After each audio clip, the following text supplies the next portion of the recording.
Having children is arguably one of, if not the biggest change you will experience in your life. Apart from all the physical changes pregnancy brings with it, we also go through a ton of mental and emotional changes, and that can have a huge impact on your relationship. I know it certainly did for me, and there were many moments I thought, will it ever go back to feeling like it used to? Is there anything we can do to make our relationship stronger?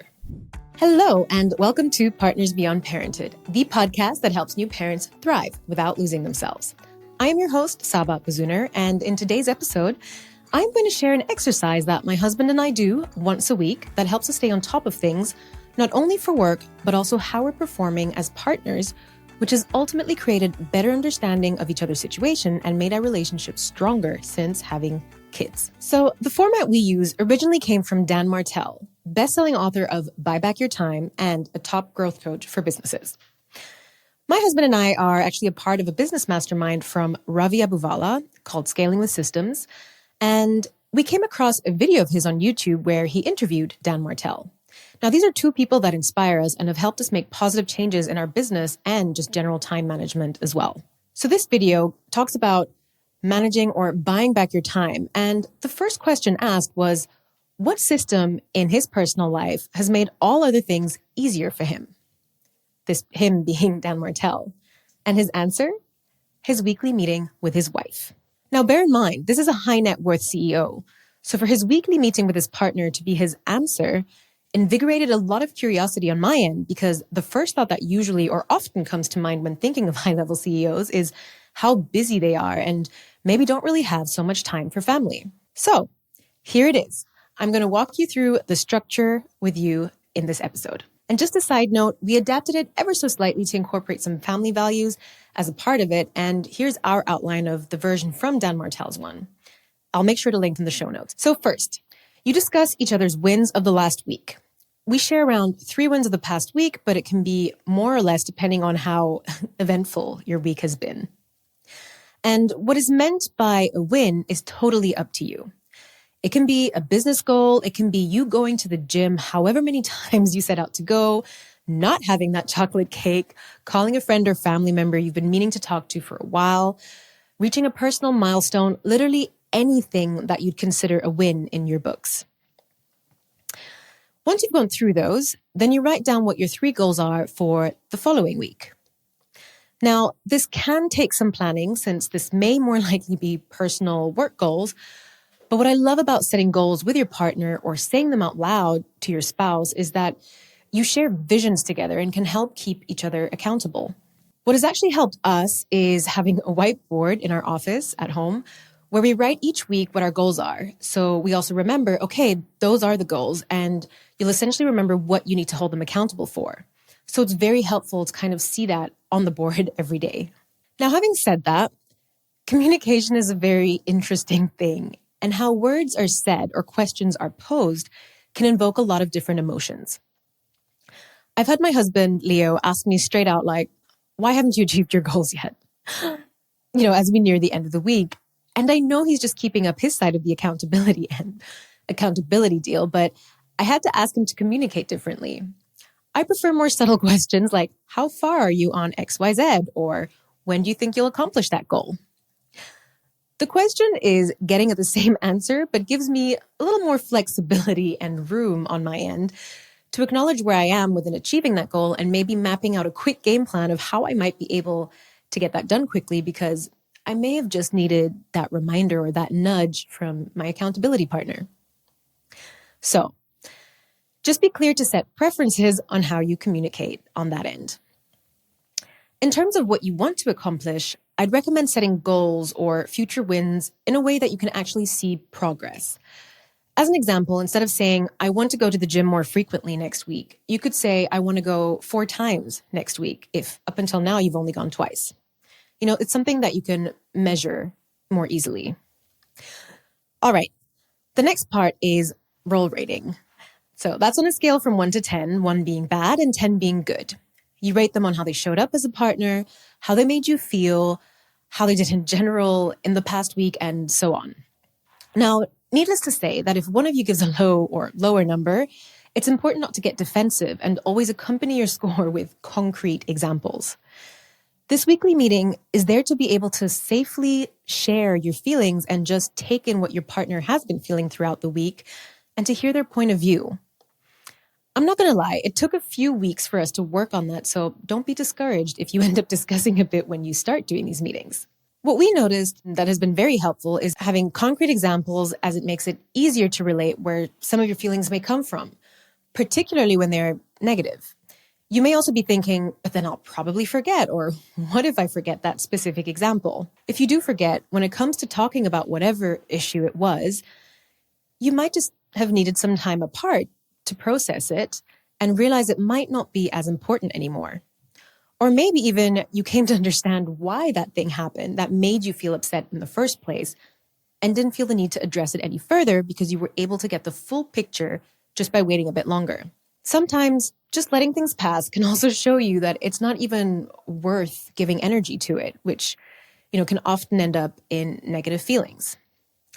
On the other hand, depending on how busy you get, there may be something that's really important to you that can boil over. And if you feel like this is you and you identify with that kind of person that may forget such things easily, and this may already be a recurring feeling, write down that example and the emotions that came with it, or how you felt. Having that example and a clear insight into your feelings is really important to convey in that meeting to hopefully avoid those happening in the future again. I admit I struggled with this at the beginning.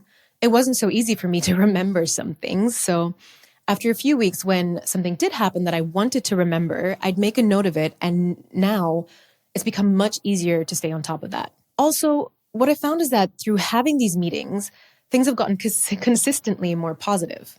All right, next part. You go through a calendar review. You can plan depending on how busy your schedule is, but what we do is we plan up to 3 weeks in advance to kind of share calendars and go through important things that are coming up in those next 3 weeks. Side note, you can also share your calendar so you have a real-time overview. That's been also really helpful for us. We travel a ton, so sharing upcoming trips, reminding each other what things maybe need to get done before helps us keep on top of things. So just kind of like staying up to date on that. I think this part is particularly helpful for partners who maybe don't see each other that often. So maybe you both work in an office or in different locations. Maybe you have different schedules or and extracurricular activities, etc. But, I'm very lucky, or I consider myself very lucky to spend a lot of time with my husband almost all the time, which might be a bit too much for many, but we really have a great connection and we really enjoy spending all our time together. So, that makes it a little bit easier. Anyways, doing a calendar review can also bring excitement if you do have an upcoming trip or something along those lines. And, thinking about those things is really nice. If not, maybe it will inspire you to plan fun activities with you and your family because you have a weekend free. And then also, of course, making sure within the accountability that you have that you can maybe support them getting something done before that certain timeline of what is happening in those calendars. And if nothing is happening, then that's also great.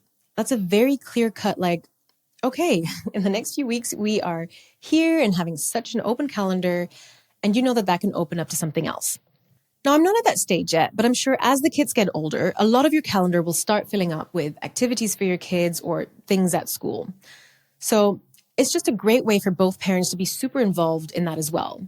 And now for the last part. This was a part that my husband and I adapted from the template, and it revolves around our family values. In Dan Martell's template, he has a scorecard that goes through finances, core values, and core goals, making sure that his partner, or I guess vice versa, they know what's going on those fronts. But for our weekly meeting, we limited it to family values since we do have a monthly finance review and quarterly and annual goal setting review separately.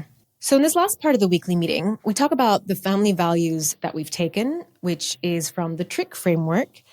Feel free to check out my recent episode 20 on that topic if you are interested to learn more about it. But in brief, TRICK stands for trust, respect, independence, collaboration, and kindness. And these are the values we aim to implement as we grow our family. Right now, while our daughter is still quite young, it's a bit more difficult, but it's never too late to start putting that into practice and getting into the habit of speaking about it. So we speak about how we have seen the other person implementing those values, as they go along with their life and how, we're showing up for our daughter and managing time with her, for example. It's very easy to be a helicopter parent. You don't know the abilities of your child yet. You might be a little bit concerned. They might fall, if they're not walking yet, or bumping their heads into everything. So if you're like me, then you might just be a little bit more on the cautious side. So they're learning to trust your child and give them the independence to understand and learn their abilities, just letting them roam around, maybe hit their heads so that they understand and learn, because let's face it, that's just how it is.